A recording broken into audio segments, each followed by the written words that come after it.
Hi, today I want to talk about the subject of neutrality, or rather the impossibility of neutrality.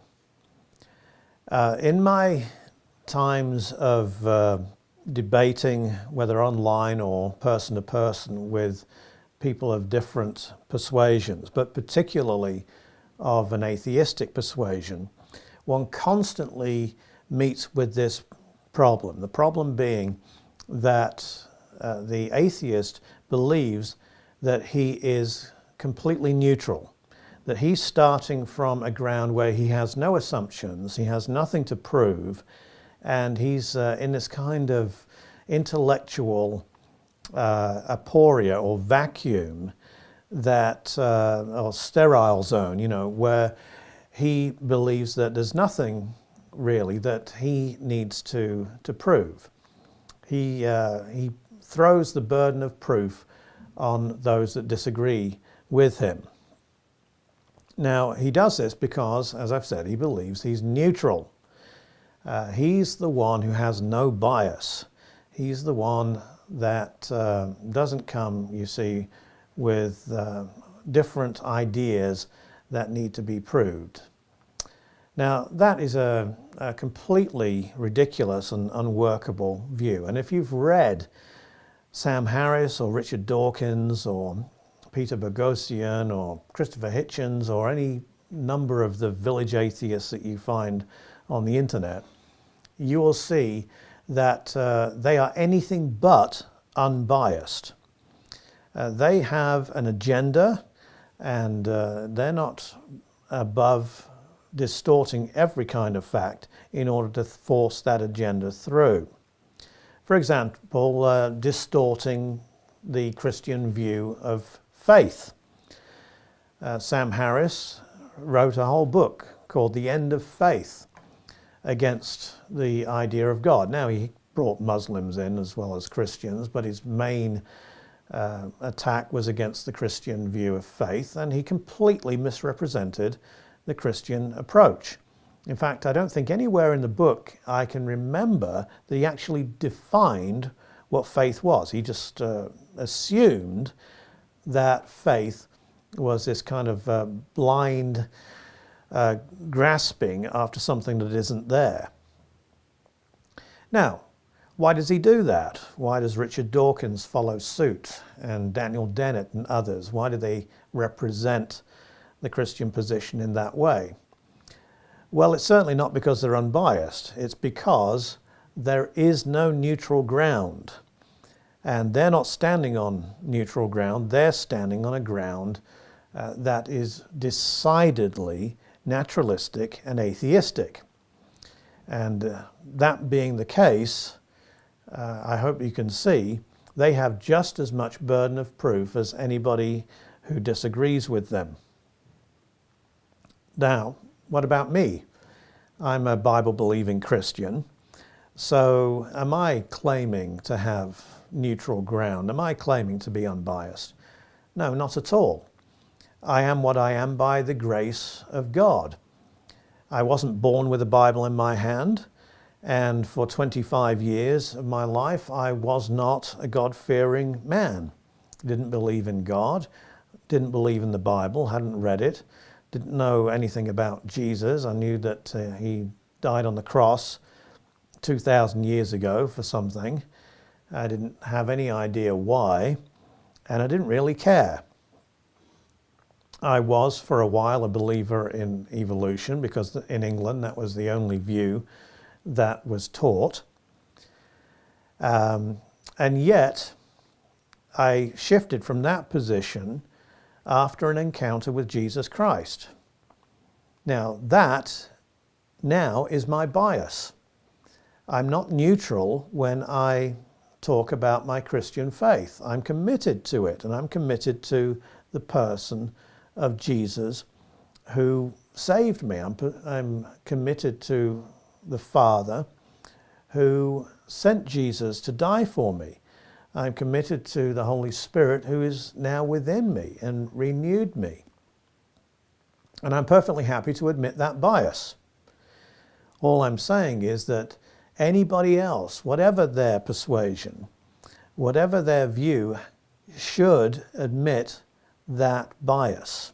They should admit that if they're a Hindu, then they view the world in a certain way, according to the way that they've learned their strand of Hinduism. The same with Buddhism, the same with Wicca, the same with atheism, or atheisms, because they like to say that there isn't one form of atheism. Let's just start off by saying, yeah, we all come from a position, and each position is a biased position. Now, being biased isn't a negative thing necessarily. It's not wrong to be biased. It's not wrong for me to be biased in favor of an umbrella rather than a paper bag when it's raining outside.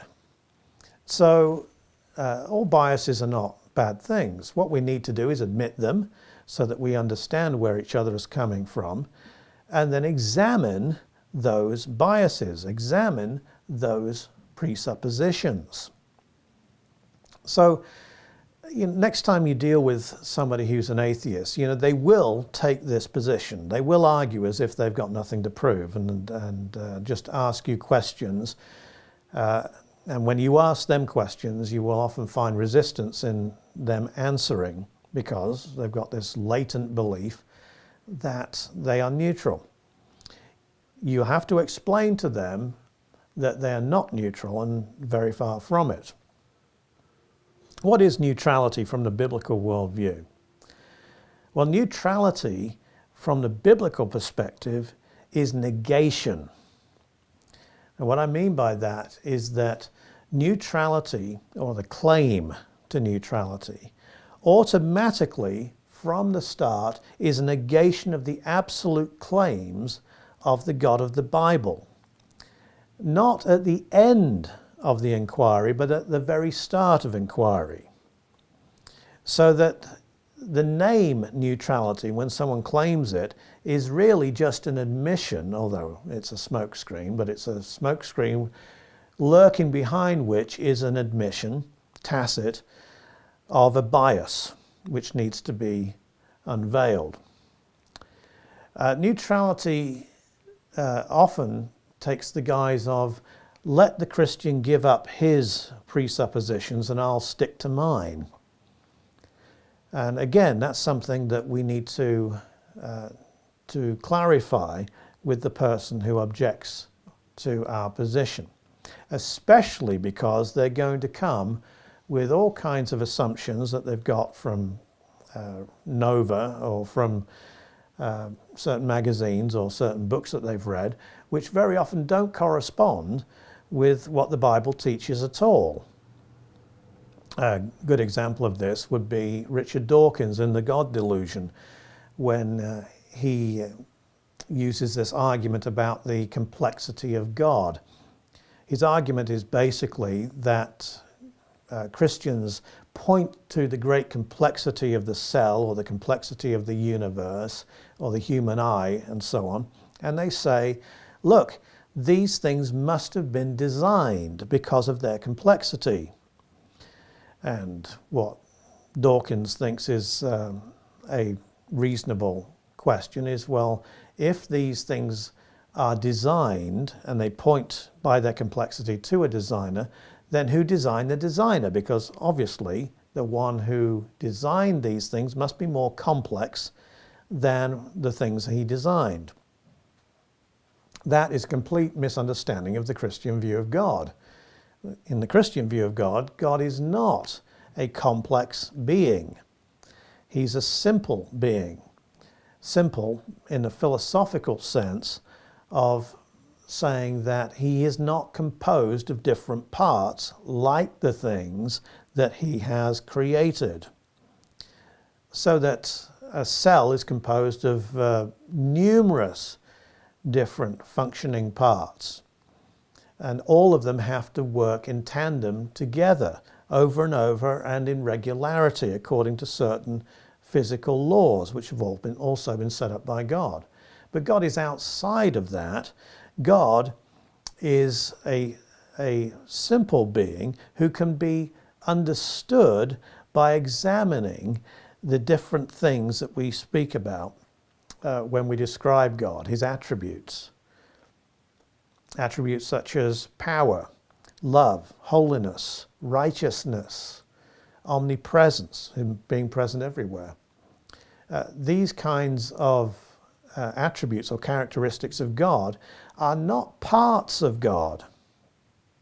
No, what they are in fact is they are just perspectives on God.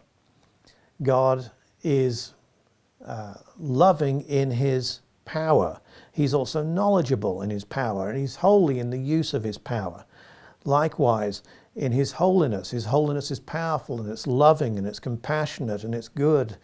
And all of his attributes then have the other attributes, so that he's not composed of these things. He is all of these things at one and the same time. Therefore, I hope you can see that Dawkins' argument falls flat on its face due to his bias.